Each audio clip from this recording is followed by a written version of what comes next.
आबादी वाले शहरों में बढ़ती आबादी, ट्रैफिक के दबाव और प्रदूषण से गर्मी और कहर ढा रही है। ऐसे में एयर कंडीशनर्स का इस्तेमाल बढ़ गया है, लेकिन इसके साथ ही भीषण गर्मी की वजह से अक्सर एसी फटने की घटनाएं भी सामने आने लगती हैं। लिहाजा ये जानना जरूरी है कि एसी का सुरक्षित इस्तेमाल कैसे करें।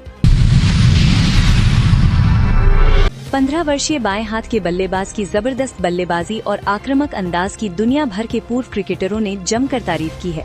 वैभव की चर्चा वर्ल्ड मीडिया में तो हो ही रही है, पड़ोसी देश पाकिस्तान में भी कई लोग उनकी सराहना कर रहे हैं। सचिन तेंदुलकर से लेकर वेस्टइंडीज के दिग्गज क्रिस गेल तक ने वैभव की प्रतिभा की सराहना की है। वैभव को तारीफ कांग्रेस के वरिष्ठ नेता और पूर्व वित्त मंत्री पी चिदम्बरम से भी मिली है, लेकिन प्रशंसा का ये सिलसिला अब सरहद पार कर चुका है। स्थानीय प्रशासन के मुताबिक ये हादसा गुरुवार देर रात हुआ, जब पुल का निर्माण कार्य चल रहा था।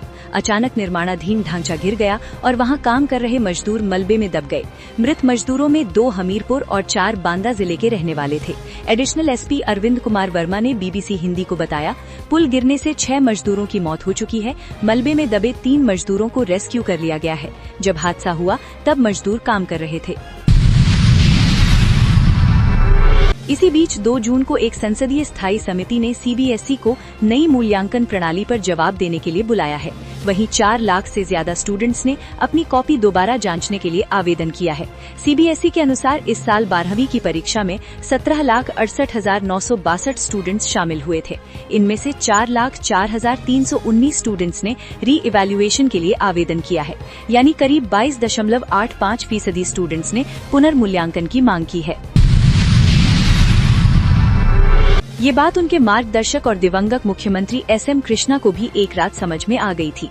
शिव कुमार ने 1999 में शपथ लेने जा रही कांग्रेस सरकार के मंत्रियों की सूची में अपना नाम शामिल करवाने के लिए सो रहे एसएम कृष्णा को आधी रात को जगाया था। इस किस्से को खुद शिव कुमार ने दिसंबर 2024 में कर्नाटक विधानसभा में कृष्णा को श्रद्धांजलि देते हुए सुनाया था। मंत्रियों की सूची उन्होंने और मैंने मिलकर तैयार की थी और पार्टी हाईकमान को भेजी थी, लेकिन जब रात में सूची आई तो उसमें मेरा नाम नहीं था। ये कहने से पहले कि कृष्णा उन्हें मंत्रिमंडल में शामिल किए बिना मुख्यमंत्री नहीं बन सकते, शिव कुमार काफी निवेश कर चुके थे। उन्होंने कृष्णा को राज्यसभा चुनाव जिताने में मदद की थी। जब कृष्णा कांग्रेस के प्रदेश अध्यक्ष थे, तब शिव कुमार उनके सबसे भरोसेमंद सहयोगियों में गिने जाते थे। सियासत में निवेश की सलाह देने के अलावा शिव कुमार अपने दोस्तों को जमीन में निवेश करने की सलाह भी देते रहते थे। उनका तर्क था कि जमीन आर्थिक स्थिरता देती है। ये बात उन्होंने उस समय कही थी जब डॉक्टर मनमोहन सिंह के नए आर्थिक सुधारों के कारण बेंगलुरु और उसके आसपास जमीन की कीमतों में तेज उछाल आने वाला था। सड़कों पर चलते हुए ऐसा महसूस हो रहा है जैसे पैरों के नीचे से गर्म आंच उठ रही हो।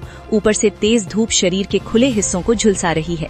खुली धूप में बिना छांव खड़े होना मुश्किल हो रहा है। इंसान हो या जानवर, हर कोई छांव की तलाश में है। बुंदेलखंड का बांदा जिला हमेशा से गर्म इलाका रहा है, लेकिन विशेषज्ञ लगातार बढ़ती गर्मी को चिंताजनक मान रहे हैं। इससे पहले उन्होंने संकेत दिया था कि वो कांग्रेस आला कमान की बात मानेंगे और अपने पद से इस्तीफा दे देंगे। उन्होंने 2013 से 2018 तक मुख्यमंत्री का पूरा 5 वर्षीय कार्यकाल पूरा किया था और 20 मई को अपने दूसरे कार्यकाल के 3 वर्ष भी पूरे किए। समाचार एजेंसी ANI के अनुसार सिद्धारमैया ने कर्नाटक के राज्यपाल के विशेष सचिव प्रभु शंकर को अपना इस्तीफा सौंप दिया है। राज्यपाल थावरचंद गहलोत, जो राज्य से बाहर हैं, आज रात लौट रहे हैं। कर्नाटक में सत्ता का हस्तांतरण अब सहज तरीके से होता दिख रहा है। गुरुवार को अपने कैबिनेट सहयोगियों के साथ नाश्ते पर हुई बैठक भावुक माहौल में बदल गई। यहाँ तक कि DK शिव कुमार भी सिद्धारमैया को गले लगाते और उनके पैर छूते हुए भावुक हो गए।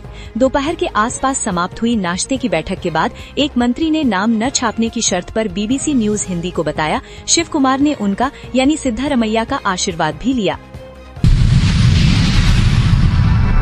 व्हाइट हाउस में बुधवार को कैबिनेट बैठक के दौरान ट्रंप ने पत्रकारों से कहा, ओमान को बाकियों की तरह व्यवहार करना होगा, नहीं तो हमें उन्हें तबाह कर देना होगा।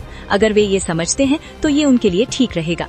दरअसल ब्लूमबर्ग ने सबसे पहले 21 मई को खबर दी थी कि ईरान हॉर्मुज स्ट्रेट से गुजरने वाले जहाजों पर टोल लगाने को लेकर ओमान के साथ बातचीत कर रहा है।